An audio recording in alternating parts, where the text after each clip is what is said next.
So welcome, ladies and gentlemen. Welcome to today's video. I'm in a good mood. That's why we're doing this video right now. I've just finished watching the Manchester United-Tottenham game. I mean, unbelievable stuff. We're going to talk about that in a second. But yeah, we're going to go over the Man United, give you my thoughts, opinions, and then also FIFA 23 is a little bit of news. And yesterday, I also put out two different versions of my career mode, right? One was an extended version, like 40-odd minutes, and then there was a condensed version, which was only 18. The reason I'm doing that is because I just wanted to get a bit of a feeler for what you guys prefer. I mean, I like to put out longer videos, but I understand that not everyone wants to sit through, you know, a 45-minute video. Sometimes you only have 15-20 minutes, so that's why I've got two versions. Let me know in the comments what you guys prefer. If you just want me to do the longer ones, of course, I will do that as well. It doesn't take me that much longer to do a condensed version because I'm just putting out the same video. I've just condensed it. So the thumbnails are basically the same. The tags are all the same. So yeah, I just get a bit of a flavor. What you guys prefer, let me know. All right, so let's talk about Man United first. Then we'll dive into the FIFA news. And then kind of just go from there. But what can you say? I mean, there's the match stats, right? If you guys saw the game yesterday, and ignore the hair, I do need to kind of trim this. I'm still trying to grow it out a little bit. But if you saw the game, right, this was the stats. 28 attempts to Tottenham's 9. And never really throughout the game was I under any kind of, what's the word? Pressure. Forgot the word. You know, any kind of worry, actually, doubt about Tottenham scoring in this game. They had a few chances, but overall, I mean, I will say, and if we go to the lineups, these two here, Varane and Martinez, since they've come into the team, obviously we've picked up Martinez over the summer. It's been brilliant. People talking about his height and all this nonsense before. I don't really care about height. I mean, yeah, you're a centre-back, but if you're still able to read a game and bully other players off the ball, what has height got to do with it? In fact, Martinez kind of reminds me of my brother a little bit, who is he's the shorter. Like, I'm about 5'10", 5'11" on a good day, but my brother is smaller than me. He's about 5'7", 5'8", but he was a centre midfielder when he played, and he was a bully. All right, he was an absolute bulldog. He wouldn't take anything. He'd always be getting yellows. But that was his style. So when people say, oh, he's not tall enough, well, that doesn't mean anything. Just understand the game, read it well, have good technical ability, and the height difference really won't matter that much. I mean, even when Haaland played against Martinez, he didn't do a whole lot. It was just the whole team, you know, completely dominated us. But having these two back there now, there's a difference in this team. Dalot.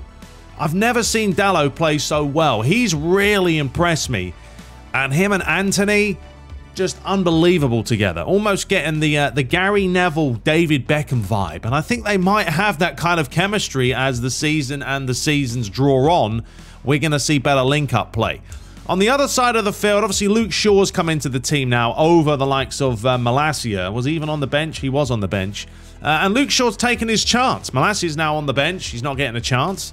But this is also great. There's rotation in this team. Players now actually have a sense of, oh, if I don't perform, guess what? I'm not going to start the next game. And that's also what we saw from Fred. I mean, Eriksen, I don't think was 100%. That's why he didn't start. But Fred had a great game. He was getting involved. Bruno Fernandes of the old as well, running around, getting involved.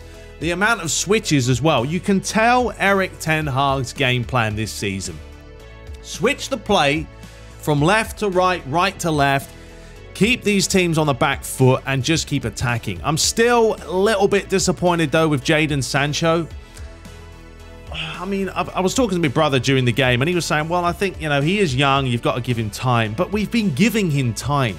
I know this is the first season we've had Ten Hag, okay? And I think we're all getting a little bit carried away. I keep forgetting that we've only had Ten Hag in this team, managing this side since the summertime.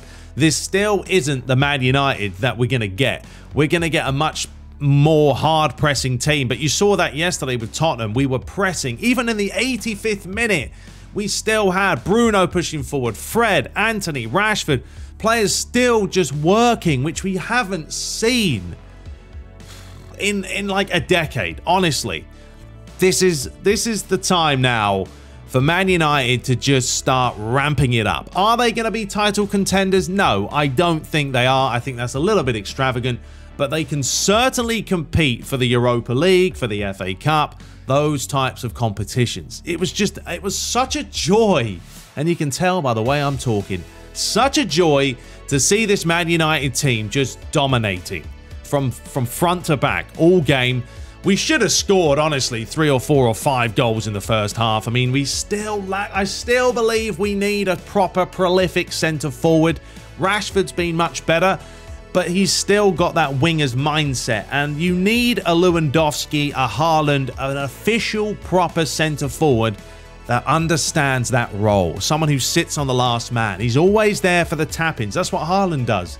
He doesn't score goals from 20, 25 yards. Haaland scores goals in the box, almost like a Ruud van Nistelrooy. If we had a Ruud van Nistelrooy in this team, and if that did happen, what I would do is I'd drop Sancho, to be honest, and I put Rashford on the flanks, Antony on the other flank, and then to have someone like a Van Nistelrooy in the centre-forward role. And then you've got some real promise. I mean, the pace that Rashford and Antony are going to give you, a player lurking in the 6-yard box, penalty box, ready for the tap-ins, ready for the finishes, will be fantastic. So yeah, really impressed with yesterday's performance, folks. Let me know what you thought.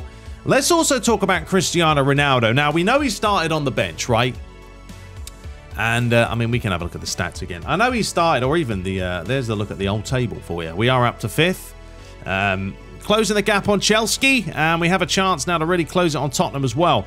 But look, Cristiano Ronaldo, don't get me wrong, I absolutely love you, Ronaldo. I do, 100%. If I ever met Cristiano Ronaldo, I'd be like, mate, you are a legend of mine.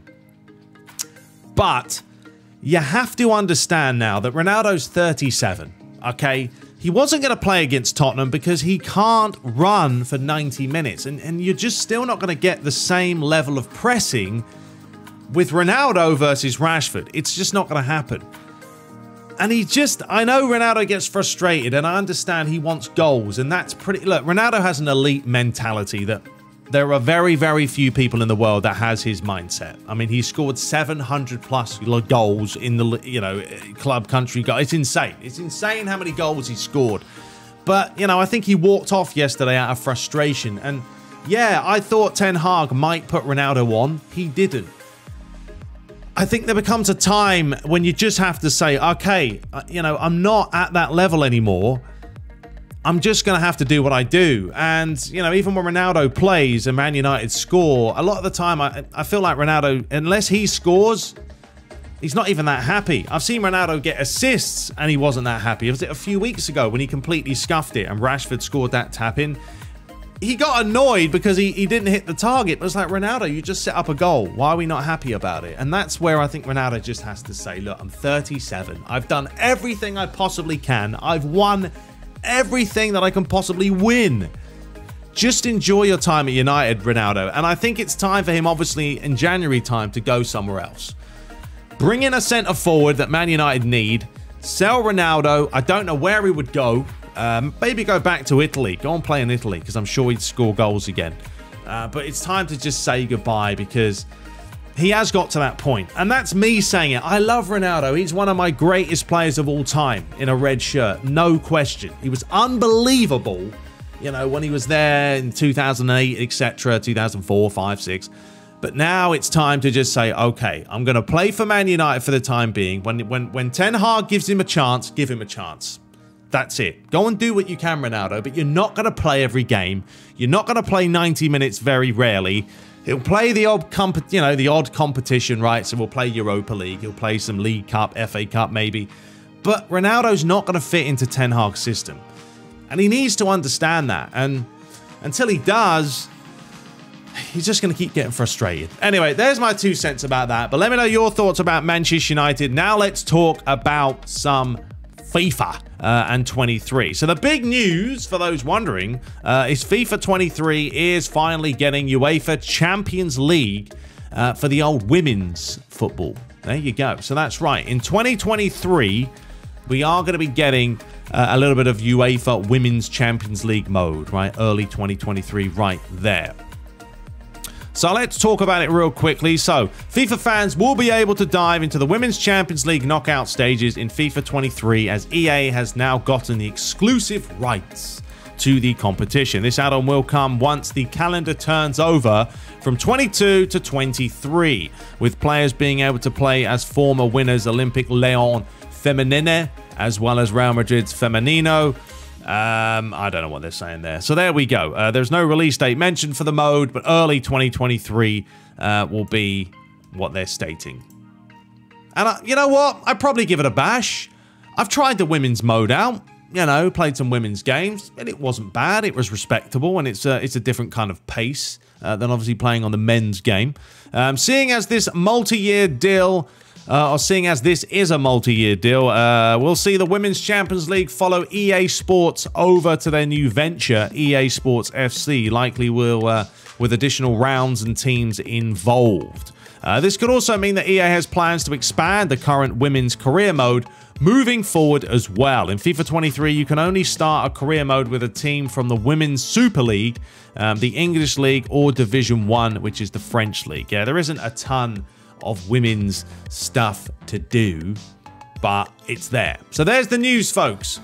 Women's Champions League is coming. Let me know what you thought about that. And one more thing I wanted to put out was, I know you guys may know this or you may not, I don't know, but EA actually accidentally the other day, of course they did, companies always messing up, they accidentally leaked and released the World Cup mode on PlayStation. Now, I don't think you can actually play this, but this is what it's, you know, obviously going to look like, as you can see. So you've got FIFA World Cup Live, you've got the FIFA World Cup Kickoff, online turnering, I don't know what that means, and then you've got some other shenanigans, but I think half of this is, well, it's in another language, that's why, duh.